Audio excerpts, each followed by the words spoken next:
sued HOA Karen for towing my project car off my driveway. I live in a quiet town. Aside from a loudmouth know-it-all HOA Karen, she's a woman known for her relentless pursuit of what she considered neighborhood perfection. She has about as much grace as a baby deer who still has the wobbles in his legs.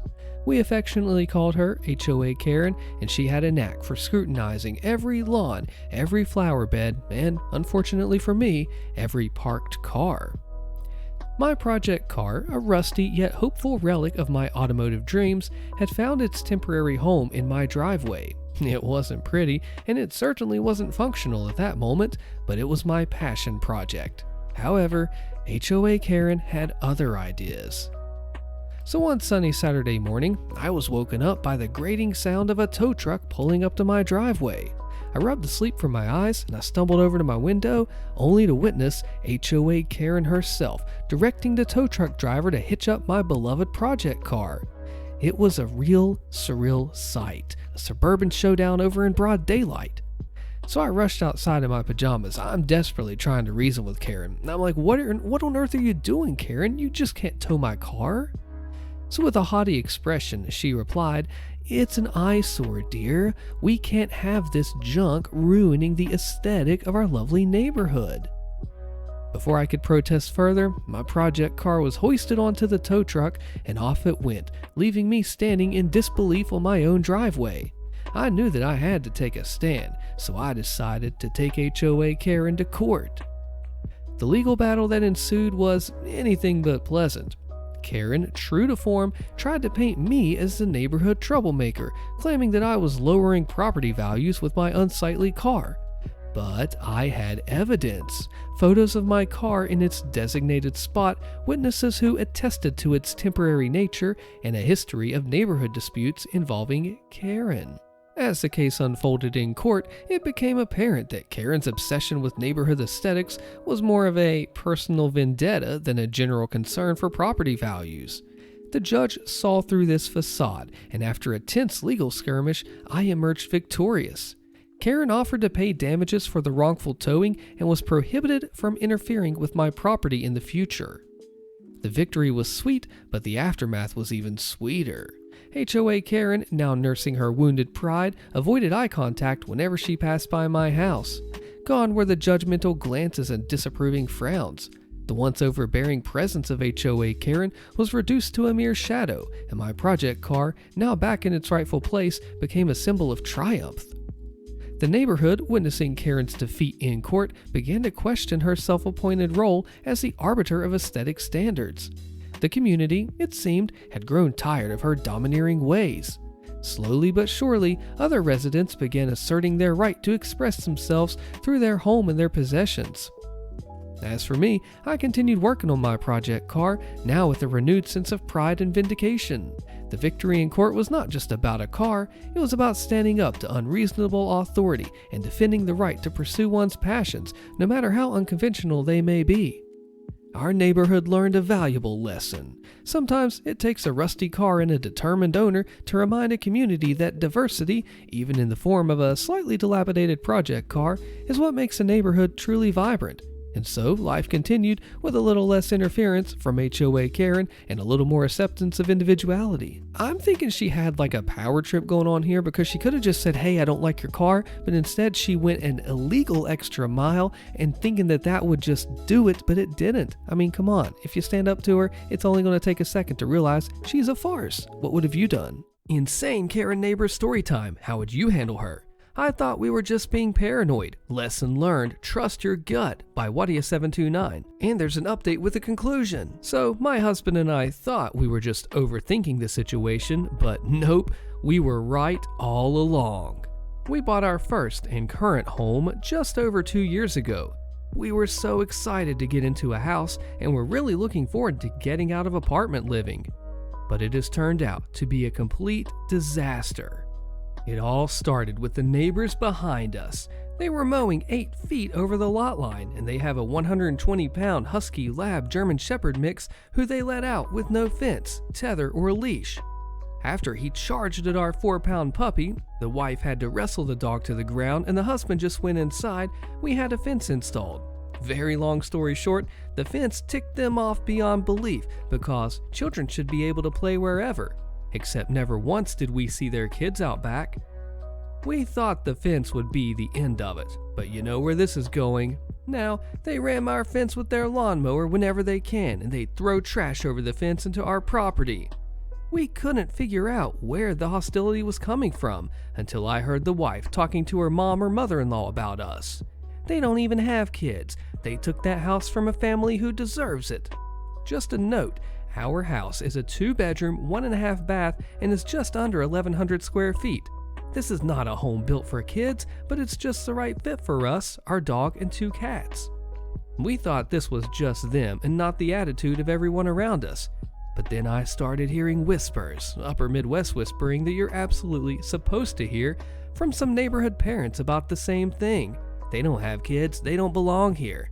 Again, this was like the same 3 sets of parents who all have kids the same age who play together. A few entitled parents who judge me for not being a mother is nothing new, and most parents don't give a crap if you tell them that you don't have or want kids, so whatever. This goes on for a while, and we just wrote it off as a few bad eggs. Then, a couple of weeks ago, my husband and I were snapping at each other while carrying in groceries from the car. As we're putting the groceries away and laughing, the cops show up at our door. Where we live, we have very strict domestic violence laws, so usually someone gets arrested if the cops get a domestic call. It was pretty obvious that no one was at risk of anything, and I go back inside. We immediately pull up the live feed from our Ring cam and catch the cops' conversation. Officer says, "Yeah, this was nothing. If my neighbors called the office every time my wife and I snapped at each other, they'd be over every day." Sergeant replies, "This was a huge waste of our time. I'm gonna go over and I'll talk to the caller. We never should have been called. I'm so tired of coming into this neighborhood." We see the sergeant walk over across the street, and we couldn't hear what he said, but it was pretty obvious he was less than happy with the neighbors who called. The husband started shouting, "We have kids, they shouldn't have to listen to this." And the sergeant said something that shut him up and wrote a ticket, which turned out to be a ticket for a false report. We were very upset about the cops being called to our home. We knew how close we came to one of us getting arrested over nothing. We talked to our next door neighbor, who we love and who is getting their house ready to sell. She said, "Yeah, I wasn't going to say anything because my ex-husband and I had issues with this same group for years, and we didn't want to get involved, but there is a group of parents who talk about you guys all the time, and they're working together to get you to leave. They think that you shouldn't be living in this neighborhood since you don't have kids. We had issues with them because my ex-husband is black, and the neighbors didn't want black kids running around the neighborhood. The cops used to be called all the time when our kids were playing outside, so the cops know about the parents on this street. Now they write tickets every time that they're called to the neighborhood, and it turns out to be nothing." We couldn't believe it. Confirmation that there really is a mommy mafia conspiracy that's out to get us, and they're super racist to boot. Later that day, we were on our way back to our house from a dog walk and saw the guy who called the cops on us talking to our next door neighbor, and she was flipping her crap on him. "I've told you over and over not to call the cops about every little thing. I have black kids who have black friends, and the last thing I need is a dead kid because of you. You can take your BLM sign and shove it up your butt. You called over nothing. My kids could have been hurt." We don't know what to do at this point. We're surrounded by really mean racist parents who, apparently, are going to constantly call the cops on us until they run us out. We just had an incident this morning. We caught the neighbors behind us letting their huge dog into our fenced-in yard to poop. Full-on trespassing, opened our gate and everything. My husband went out there and got upset with them, and all they did was go inside without their dog. They just left him in our yard.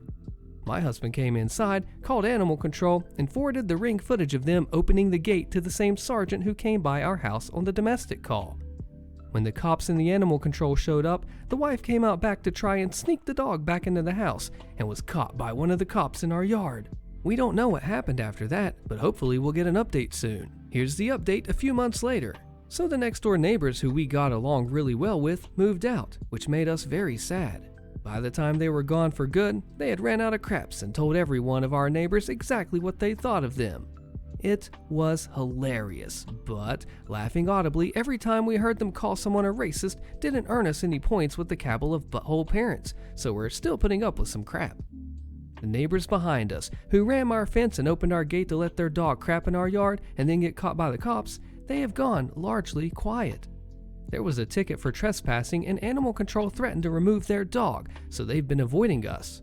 They still ram our fence with their lawnmower and stomp all over our plants, but we got some revenge. My husband was working from home and the internet went out. He went to go check the router and noticed a technician from our ISP working on the box that sits on the easement between us and the butthole neighbors behind us. Husband went out and asked what's up. The tech said that our neighbor's internet went out and they just needed to replace a part quick. No biggie, right? Husband's ears perk up and he asked the tech what part was being replaced. The tech showed him and he said he wasn't sure how it could happen. Husband said, "Hey, could that have been caused by someone repeatedly ramming the box with the lawnmower?" The tech says, "Yeah, definitely." Husband says, "Out of curiosity, when did neighbor Butt call you to tell you his internet was out?" "Well, about 10 this morning." The husband proceeds to go grab his tablet and pulls up our ring footage from about 9:30 that morning, where neighbor Butthole clearly rams not only our fence, but also slams into the electrical boxes very hard, multiple times with his lawnmower. Tech asks husband to forward him the video, and husband does and goes inside. He tells me while I'm at work to pull up the live stream of our ring, and there's the tech standing next to the electrical box, showing Butthole neighbor the damage along with the footage the husband provided. Butthole neighbor says, "Well, I'm not paying for this." The tech says normal aging wear and tear is one thing, but this is property damage. Here's a bill for $1,200, and if you don't pay it, your internet will be canceled and it can go to collections. Gosh, it was funny. Didn't help our relationship with these people, but whatever.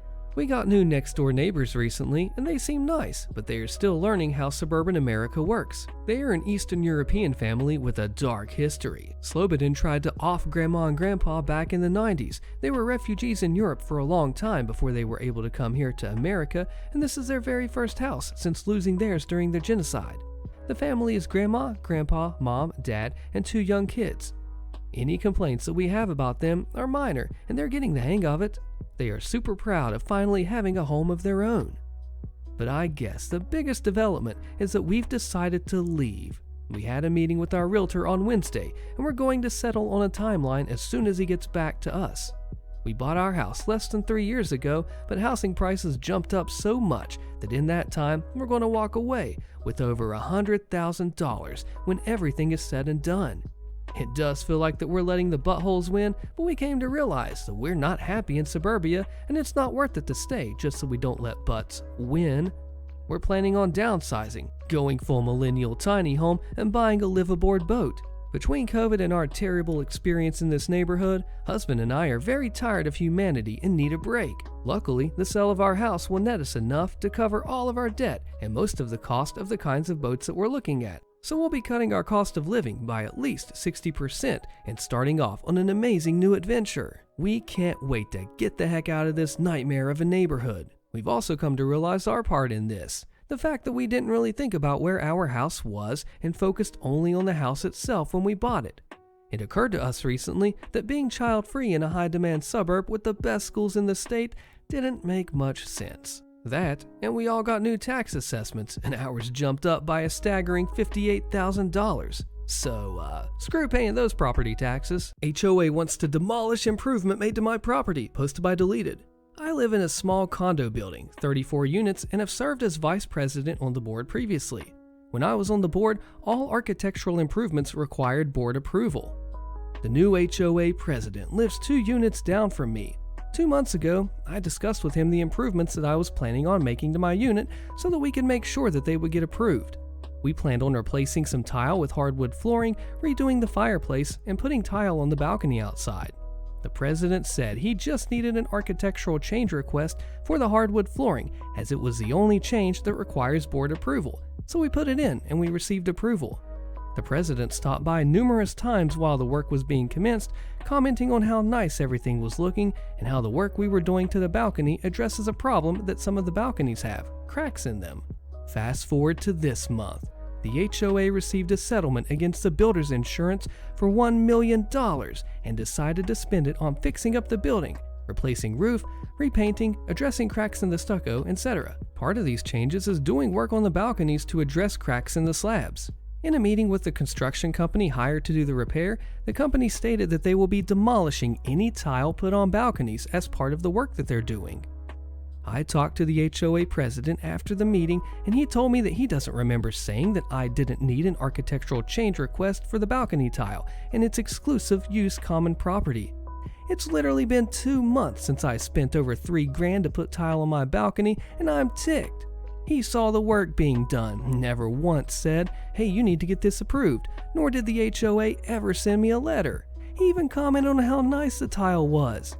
There isn't anything wrong with my balcony, it looks great and it's structurally sound. The company doing work on the building is putting up the scaffolding, and I'm worried that they're just going to come in and jackhammer the balcony tile while I'm gone at work. My understanding is that the exclusive use common property thing gets thrown around a lot when HOAs don't want to pay for repairs to things like pipes and so on. Why am I being forced to undergo a repair that my unit doesn't need that's going to cost both the HOA and me money? I'm getting a copy of my CC&Rs today, but I would like to understand what my options are in terms of at least getting the HOA management company and the construction company notified that I want to put this in arbitration and for them to not demolish the tile until a decision is made whether they are authorized to do so or required to put the balcony back in its previous state. I don't understand why I simply can't sign an agreement stating that I will pay for any needed repairs to my balcony when it needs them versus destroy an improvement to do an inferior form of cosmetic improvement. Oh, do you agree with this commenter? So you started work on an outside balcony in a condo complex without first reading your CC&Rs? I think you'll likely find that you'll be getting an expensive lesson in condo ownership. Do you agree with that or not? Let me know. Get rid of my lady lair that came with the house? Sorry HOA, you approved the sale by Free Range Feral. When we bought our house, the largest in the hood and the original showcase home for the development, there was a shed in the backyard. My lady lair, if you will. The home sale was approved by the HOA and a letter of no violations was issued. All good, right? The home unfortunately came with scads of abandoned property. Within 24 hours of taking possession of our home, the former owners broke back in to remove what was now legally ours, a suitable story for entitled people. I stopped at the security guard shack to inquire about ensuring that the former owner's gate codes were inactivated and to keep an eye out for any attempt at continued entry into the gated hood. The guard assured me that he would handle it, and I went on my way.